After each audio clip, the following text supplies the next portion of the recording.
Welcome to the Fantasy Thinker. I'm Jared Kodamich, and today I'm going to be doing a special review of Stoner by John Williams. Just finished it this morning. Look at all those sticky notes I took. So, never have I read such a book where the reader is the character. Um, this book is told in a third person. It's from William Stoner's point of view, and it's kind of an impersonal point of view. It's third person, not first person. So I should clarify that. But it's a very impersonal viewpoint, I should say. And the character in here, um, it basically is us. That's how I felt when I was reading it. It's we, the reader.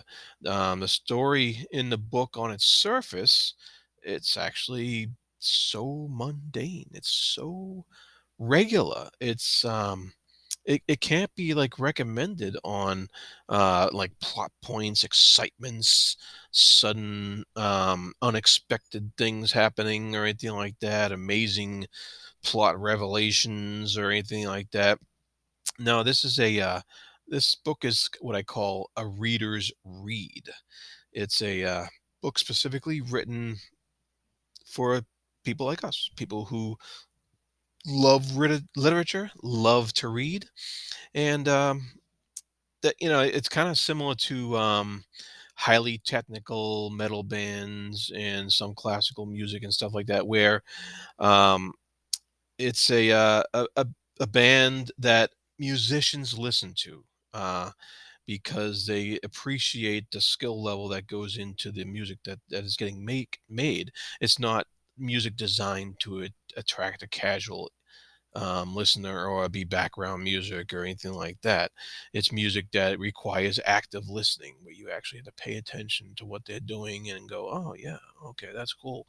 And this is similar in that because it's a book you got to read, and you're immersed into the book, and you're like, "Oh yeah, that's pretty cool. I like what he's doing there," because his prose really just takes you in and makes you this character. You're experiencing what he's experiencing, and it's experiencing everyday life like we experience everyday life, and so you have to really be an active reader to really not understand it. Anybody can understand the book. It's not complex in any manner, but I think to enjoy it you would have to be an active reader.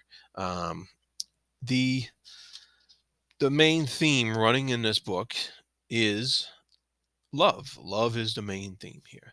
Of course, it's love of literature that really gets, really strikes Stoner first. Somebody actually has to tell him that he's in love with literature. So hope I'm not giving away too much there. But the, uh, the like I said, the writing of the character here, it really makes the reader's immersion into the character of William Stoner nearly seamless.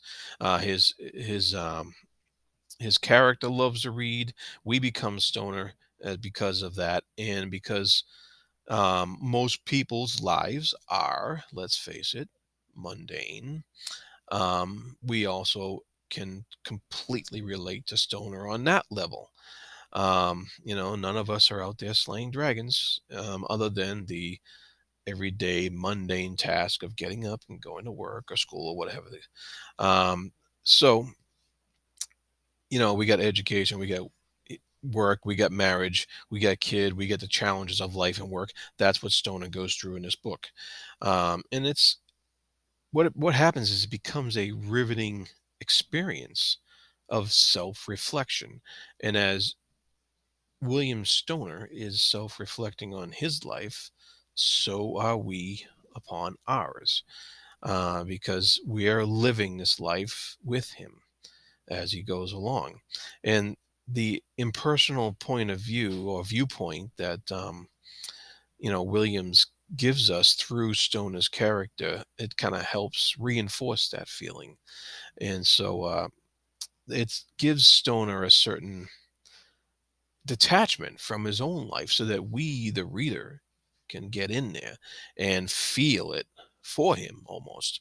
Um, it's like quite often I found myself looking at the people in his life and saying, no, no, you don't understand this.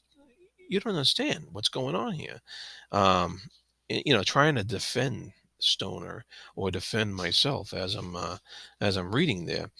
And so, you know, the theme of love and what it is, it's a continual presence in this book.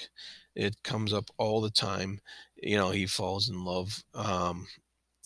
He does with his wife and then his daughter, and then and of course first was literature, and so on. Um, and each time he does so, he's exploring what love is, and he's looking for definitions of that, and he does this with a clinical type of examination, um, and with that same level of detachment. And it's not a cold detachment at all.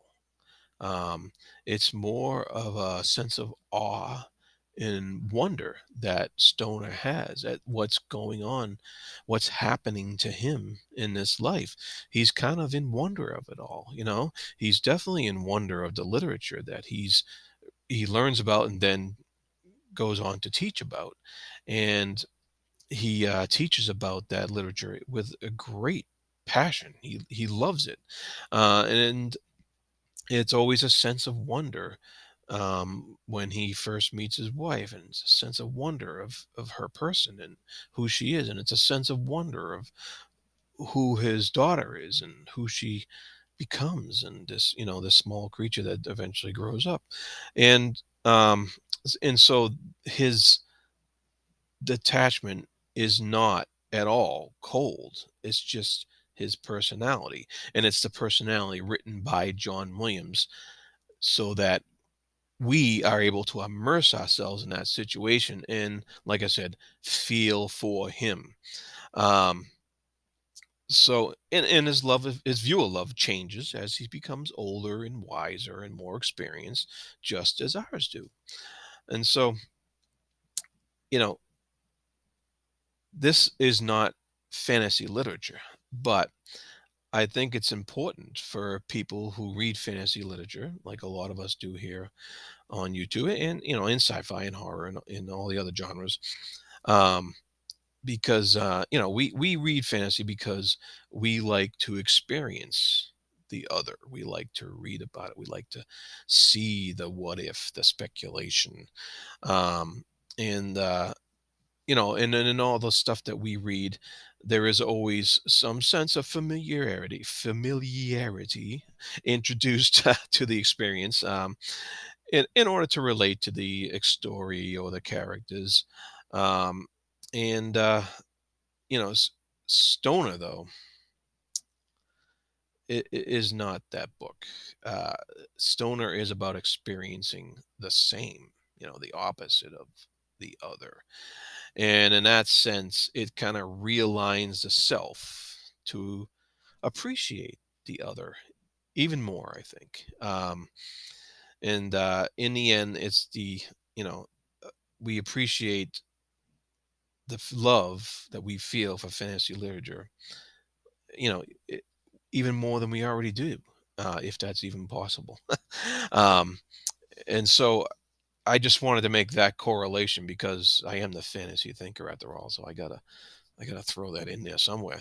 But it's a great book to throw into the middle of those big epics that we all love so much here. The Malazans and the realm of the Elderlings and the Wheel of the Times and what have you. Um, it's a great book to throw in the middle of these because I think it really just allows us to appreciate what those books are by showing us this reflection of our reading selves in the mundane everyday life of William Stoner, which really draws you in and doesn't let you go, no matter no matter what. I mean, it really doesn't let you go. I couldn't stop. Um, I couldn't have stopped this book if I wanted to, because there was no way that I would have been happy with myself, or um or had any kind of sense of fulfillment if I had stopped this book. And I didn't want to, because it was really good. His prose is excellent, and it just really it really had an effect on me. And I think it had an effect on others here on book two, because it was that highly recommended, and so the effect is self-evident here. So thank you to Johanna, for recommending this highly, and I believe the Fantasy Network also, and I believe the Library of Alexandria also recommended this book highly, and probably some others too that I'm forgetting about right now. But in either case, highly recommended. Stoner by John Williams. And that is it for today. Thank you. Like and subscribe below, and be good to each other. Thanks.